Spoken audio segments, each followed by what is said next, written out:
Hello, welcome back. मैं doctor DP Singh, general physician. आज आप लोगों को फीमेल डिजीज़ के बारे में बात करूंगा, जिसको हम लोग सर्विसाइटिस के नाम से जानते हैं। सर्विसाइटिस को सबसे पहले हम लोग देखेंगे कि सर्विसाइटिस होता क्या है, सर्विसाइटिस किन कारणों के वजह से होता है, सर्विसाइटिस को अगर होने पर क्या लक्षण होते हैं और इसकी डायग्नोसिस कैसे की जाती है, मैनेजमेंट कैसे करते हैं। आज इन्हीं सब बातों पर हम लोग चर्चा करेंगे। तो सबसे पहले देखते हैं कि what is cervicitis. Cervicitis is an inflammation of the cervix. Cervix के इन्फ्लेमेशन को ही हम लोग सर्विसाइटिस कहते हैं। दूसरी बात ये कि cervix is the part of the uterus, lower end of the uterus that open into the vagina. ये यूट्रस के सबसे निचला हिस्सा है और ये वजाइना में ओपन होता है। यहाँ पर जो यूट्रस है उसके जो निचले हिस्सा है, जहाँ पर एंट्री पॉइंट होता है यूट्रस का, उसी एरिया पर यहाँ पर सूजन हो गया है। सूजन के बहुत सारे कारण हैं कि सूजन क्यों हुआ है। तो सबसे पहला, इन्फेक्शन को हम लोग मानते हैं कि इन्फेक्शन होने के कारण होता है। तो इन्फेक्शन बहुत तरह के इन्फेक्शंस हैं। सेक्सुअल ट्रांसमिटेड डिजीज़ भी हैं कुछ, जिसके वजह से हो सकता है, जिसके ज़रिए गोनोरिया हो सकता है, क्लेमाइडिया हो सकता है, ट्रोकोमोनासिस हो सकता है और माइकोप्लाज्म हो सकता है, ट्राइकोमोनियासिस। ये सभी तरह के जो इन्फेक्शंस हैं इसके कारण हो सकता है। इसके अलावा भी कुछ इन्फेक्शंस हैं, स्टेफाइलोकोकस, स्ट्रेप्टोकोकस के इन्फेक्शन के कारण हो सकता है। दूसरा कारण है केमिकल इरिटेशंस। तो केमिकल इरिटेशन, स्पर्मिसाइडल केमिकल्स जो स्पर्म को मारने के लिए कुछ इस्तेमाल किए जाते हैं, उसके कारण हो सकता है। कुछ लोगों में फेमाइन डिओड्रेंट्स इस्तेमाल करने के कारण हो सकता है, डूच इस्तेमाल करने के कारण हो सकता है। तो ये जो है केमिकल इरिटेशन के कारण। कुछ मैकेनिकल इरिटेशंस हैं। Mechanical irritations, reaction of the diaphragm, कुछ लोग डायफ्राम को लगाते हैं, तो डायफ्राम लगाने के कारण ऐसा होने की पॉसिबिलिटी है। और नेक्स्ट जो इसमें दूसरा मैकेनिकल इरिटेशन है सर्वाइकल कैप, और कैप लगाने के कारण भी ऐसा हो सकता है। इसके अलावे भी चीज़ें हैं, जैसे कि कुछ कभी कभी वजाइना में बैक्टीरिया नॉर्मल्स होते हैं, लेकिन ओवर ग्रोथ ऑफ बैक्टीरिया हो जाए तो वो बैक्टीरियल वजाइनोसिस कह सकते हैं इसको हम। तो ये सब कारण हैं जिसकी वजह से होने की पॉसिबिलिटी है। अगर किसी को मान लीजिए कि सर्विसाइटिस डेवलप किया है तो ये बहुत वेग सिम्टम के साथ प्रेजेंट नहीं करता है, लेकिन इसके कुछ सिम्टम दो हिस्से में हो सकता है, या तो क्रोनिक हो सकता है या एक्यूट हो सकता है। एक्यूट तो कॉमनली देखा जाए तो ये इन्फेक्शन के कारण है, और अगर वो क्रोनिक है तो किसी न किसी के कारण, कहा इरिटेशन के कारण हो सकता है। आइए हम बात करते हैं कि सिम्टम क्या होगा अगर किसी को सर्विसाइटिस डेवलप किया है। तो सर्विसाइटिस में सबसे पहला कहता है एबनॉर्मल वेजाइनल डिस्चार्ज के जरिए रिप्रेजेंट करेगा पेशेंट।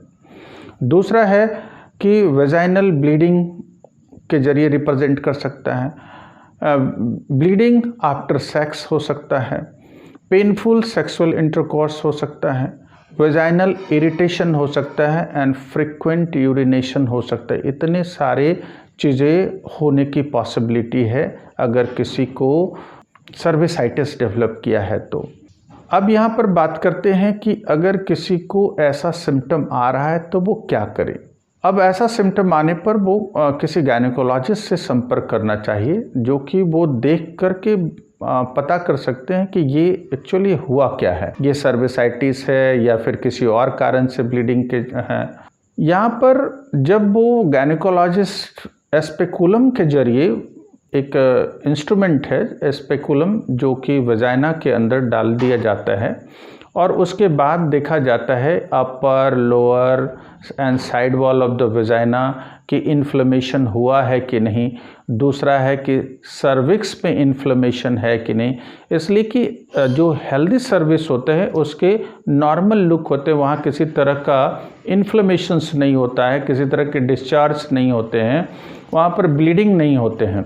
लेकिन सर्विसाइटिस होगा तो यहाँ पर ब्लीडिंग दिखाई देगा। ब्लीडिंग, टच ऑन ब्लीडिंग, जब वो सर्विक्स के पास जाएंगे तो यहाँ पर इन्फ्लेमेशन भी है, ब्लीडिंग भी है, डिस्चार्ज भी हो रहा है, ये सारी चीज़ें वहाँ पर दिखाई देता है।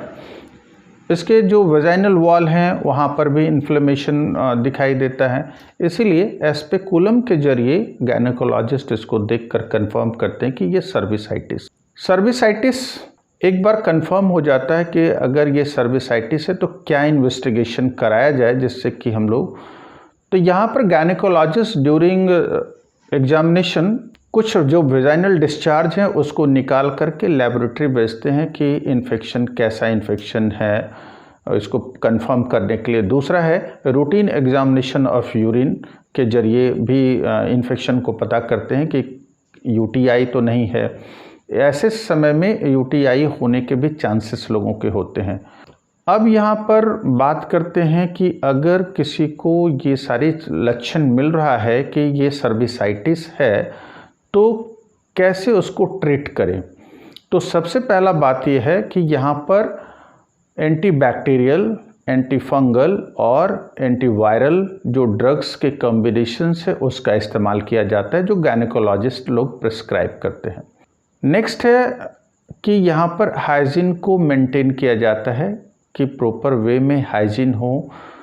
एवॉइड द डूच, डिओड्रेंट्स, जो भी स्पर्मिसाइडल्स मटेरियल्स, ये सभी चीज़ों को एवॉइड किया जाता है। दूसरी बात ये कि अगर आपके पार्टनर के जरिए हुआ है, ये इन्फेक्शन आपके पार्टनर के जरिए आया है, हो सकता है कि उनको कोई कहीं इन्फेक्शन कैरी कर रहे हों, और अगर इन्फेक्शन है तो दोनों ही पार्टनर को यहाँ पर दवा खाने की ज़रूरत होती है, जो गायनेकोलॉजिस्ट बताते हैं कि ये दोनों पार्टनर को ज़रूरत है। ऐसे पीरियड में अवॉइड द सेक्स, जब तक कंप्लीट कोर्स ऑफ ड्रग्स ना हो तब तक इंटरकोर्स नहीं होना चाहिए। ये सारी सावधानियां हैं और ये सब चीज़ों को अवॉइड करने से सर्विसाइटिस ठीक हो सकता है। यहाँ पर कभी कभी कुछ इन्फेक्शंस जो गोनोरिया है या ट्राइकोमोनियासिस है, ये सभी जो इन्फेक्शन है अगर अनट्रीटेड हो, अगर ट्रीटमेंट सही समय पर नहीं किया जाए और पता ना चले, या फिर सिम्टम आ रहे हैं लेकिन लोग उस पर इग्नोर कर रहे हैं, तो ऐसे सिचुएशन में क्या होता है, ये इन्फेक्शंस आपके यूट्रस लाइनिंग से धीरे धीरे बढ़ते बढ़ते ये आपके फिलोपियन ट्यूब में चले जाएंगे और वहाँ पर पेल्विक इन्फ्लेमेटरी डिजीज़ कराने की पॉसिबिलिटी है। और ये चीज़ें जो है आपके फर्टिलिटी को भी इनहेबिट करेगा। आप यहाँ पर फर्टिलाइजेशन होने में प्रॉब्लम होगा, कंसीव आप नहीं कर सकते हैं, तो ये सब कारण बन सकता है, आपके इनफर्टिलिटी के कारण हो सकते हैं। इसीलिए सर्विसाइटिस को इग्नोर नहीं करना चाहिए, और जब कभी भी ऐसे लक्षण दिखाई दे जो हमने बताया है, इन सारी लक्षणों में से आपको जो लक्षण दिखता है तो वैसे सिचुएशन में आप अपने नज़दीक के गायनेकोलॉजिस्ट से संपर्क करें और अपना एग्जामिनेशन करवाएं, जिससे आपकी बीमारी का सही जानकारी मिल सके कि क्या बीमारी है और इसको कैसे ट्रीट करना है। मुझे आशा है कि जो सर्विसाइटिस के बारे में जानकारी दी गई हो आपके लिए बहुत ही हेल्पफुल होगा, और इससे संबंधित किसी तरह की कोई क्वेश्चंस हो तो आप हमारे कमेंट बॉक्स में कर सकते हैं। ज़्यादा से ज़्यादा शेयर करें एंड लाइक करें। धन्यवाद।